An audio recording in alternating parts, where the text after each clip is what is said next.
Tudo bem, gente? Professor Paulo falando, projeto Faça Arte na Sua Casa, Secretaria de Cultura do município de Itabuna da Serra. Espero que vocês estejam bem.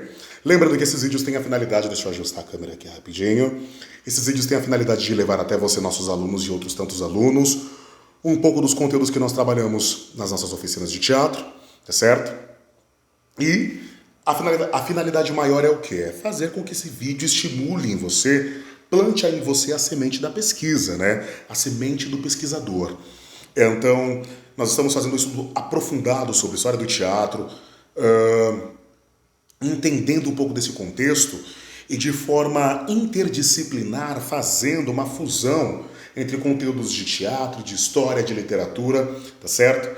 Fazendo essa fusão interessante para que você consiga compreender que falar de teatro é falar de história, é falar da evolução humana, é falar da evolução do pensamento humano. Maravilha? Bom, então vamos lá. No vídeo anterior, nós íamos numa sequência onde eu falava sobre o humanismo, né? De forma resumida.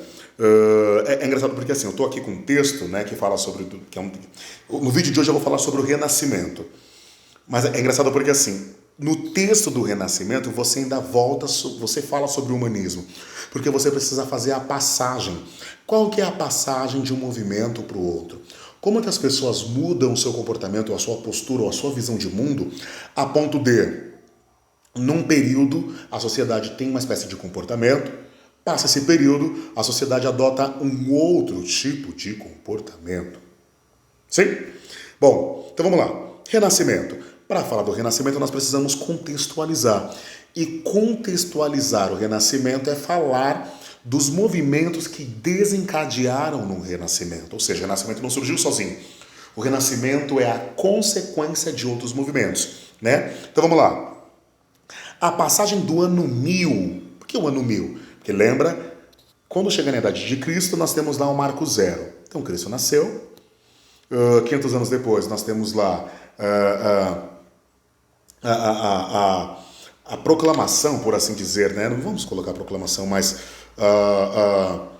nós temos o cristianismo sendo decretado como religião oficial do Império Romano, né? Deixa eu desligar aqui a caixa de som, senão de repente ela dá um grito aqui e sai no vídeo. Tô gravando em casa, hein? Então vamos lá. Então nós temos lá em 500 depois de Cristo, né, o cristianismo sendo oficializado como religião oficial, sendo oficializado como religião única do Império Romano, tá certo?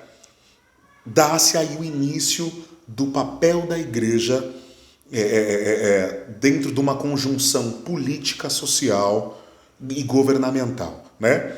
Então, a igreja, dentro dessa perspectiva, ditava regras sobre o comportamento das pessoas, só que a forma como a igreja ditava tudo isso tinha um teor religioso, um teor muitas vezes... Mas não era um teor religioso no sentido educativo, no sentido... não era apenas no sentido educativo, no sentido de conexão espiritual. Mas ela tinha também uma forma castradora, uma forma punitiva de passar os seus preceitos, né? Então vamos lá. A passagem do ano 1000, né? Ou seja, 500 anos depois da morte de Cristo, o ano 1000 seria 1000 anos depois de Cristo. A passagem do ano 1000 da nossa era é o marco das transformações pelas quais, perdão, não sei se eu li errado, é o marco das transformações pelas quais passaria a humanidade. A principal pregação da igreja durante a Alta Idade Média era o fim do mundo, que deveria acontecer por volta desse ano. Como podemos deduzir, tal ato não se deu.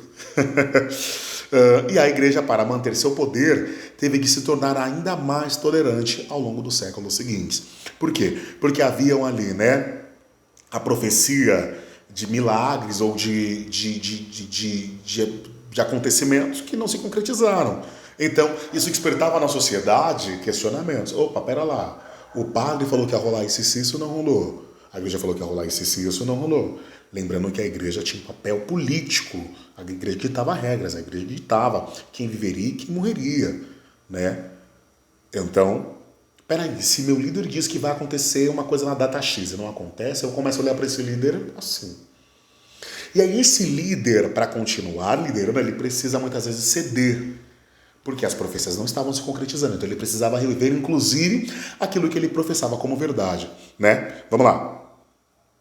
Estamos ainda em plena baixa da Idade Média, quando são lançadas as bases do que deveria ser o humanismo. O que é o humanismo? Estou fazendo toda essa roda para a gente cair no Renascimento, tudo bem? E lembra, eu tenho vídeos explicando já o que é o humanismo. O que era o humanismo?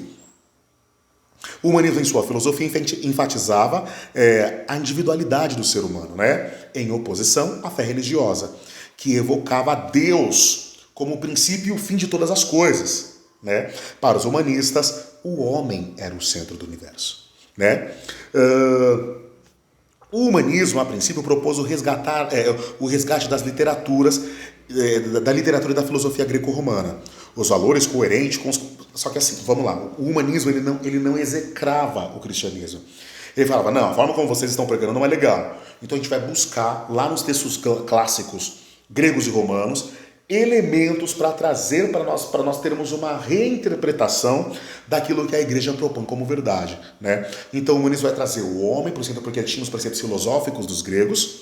Então o humanismo vai trazer o homem para o centro da conversa, mas considerando preceitos cristãos. Então eu aceito o cristianismo em mim, mas eu como homem preciso manter firme o que eu acredito como liberdade, tá? Então vamos lá.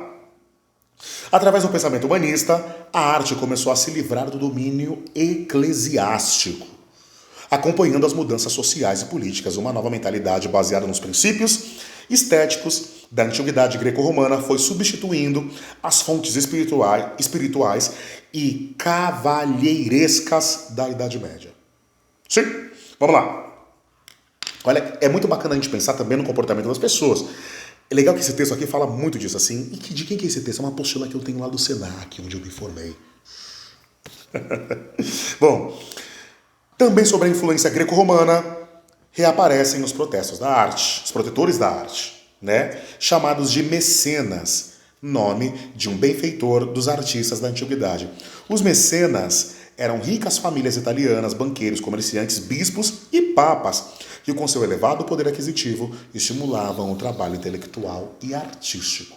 Sim? Vamos lá. O Renascimento, chegamos ao Renascimento. Então, se o humanismo é a transição da Idade Média para o Renascimento, então agora a gente chega no Renascimento. E o que é o Renascimento? O Renascimento nasce na Idade Média, lá no século XVI, em Roma, e é considerado, e Roma é considerada a capital do movimento.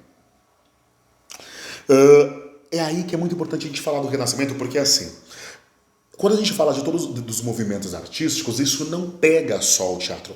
Isso vai para todas as vertentes, para todas as produções artísticas, principalmente vai para as artes visuais, vai para a arquitetura, vai para a literatura, não necessariamente uma literatura feita para o teatro, né? Isso vai para a escultura, vai para a filosofia, vão para os textos de questionamento, processos políticos, para o pensar político, né? Então, nesse período, os artistas não necessariamente estão pensando em teatro.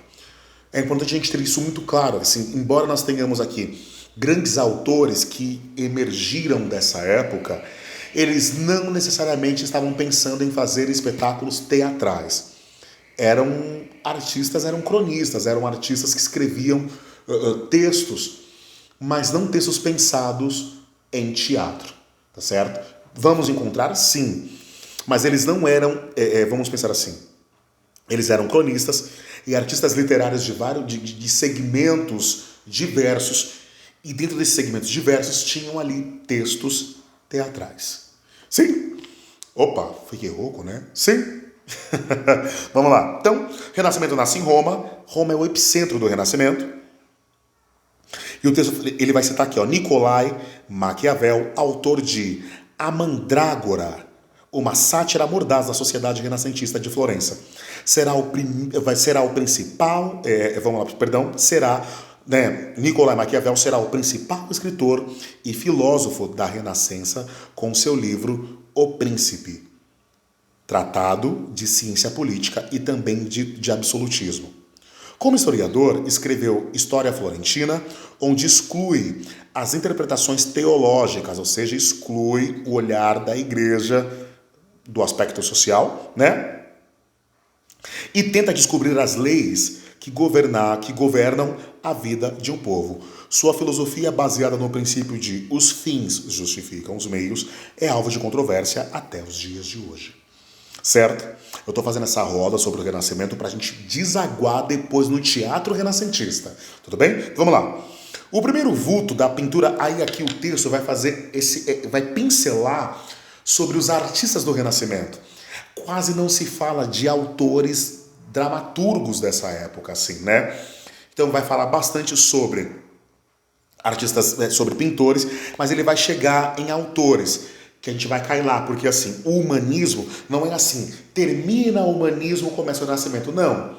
Nós vamos ter dentro do Renascimento autores que vêm de uma concepção humanista, né? Mas o que diferencia de fato o humanismo do Renascimento?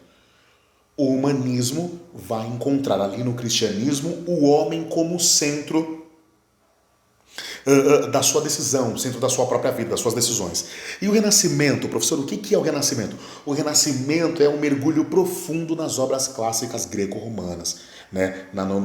Na literatura greco-latina, por assim dizer, né? Então o Renascimento vai a fundo. O humanista, ele ainda tenta manter uma paralelidade com o cristianismo. O Renascimento ignora e mergulha totalmente nesse tipo de produção, né? E a gente vai encontrar um pouco disso, porque só que o Renascimento, ele não consegue, o autor renascentista, ele consegue direcionar isso de forma mais incisiva para as artes visuais, não necessariamente para as artes literárias. E os artistas que conseguem trazer esse tipo de elemento para as artes literárias, eles não necessariamente produzem textos teatrais, né? Eles vão produzir ali textos dentro de um outro aspecto literário, não necessariamente textos teatrais, tá? Então esse vídeo vai se dividir, é claro, em dois, porque não dá tempo de preencher tudo num vídeo só, senão o vídeo vai ficar gigante, tá certo? Então vamos lá. Dentro desse aspecto aqui, nós vamos ter, o texto vai citar autores, né, produções artísticas. Então, por exemplo, o primeiro vulto da pintura renascentista foi o italiano Giotto, que introduziu a paisagem na pintura. Ele vai trazer também, porém, o mais importante pintor do Renascimento, renascentista, né, será Leonardo da Vinci, pintor de Mona Lisa, como vocês já conhecem, né, homem símbolo do Renascimento. Outros grandes expoentes das artes plásticas, dentre tantos outros, são Botticelli, Rafael, Donatello e Michelangelo. Aí ele vai fazer esse rolê para chegar nos poucos textos teatrais que foram produzidos no período renascentista, né? Centro Cultural do Velho Mundo, a Itália recebeu vários estudantes estrangeiros que acabaram por estender o Renascimento por quase toda a Europa. Na França, o desenvolvimento renascentista deu-se mais a nível literário. Então, na França não foram tantos artistas plásticos, na verdade foram, mas deu-se mais a nível literário também, né? Com dois grandes escritores. E eu não vou pagar o mico de ter falado o nome desses caras porque eu não sei traduzir. Então eu vou estudar esses nomes e vou falar no próximo vídeo, tudo bem?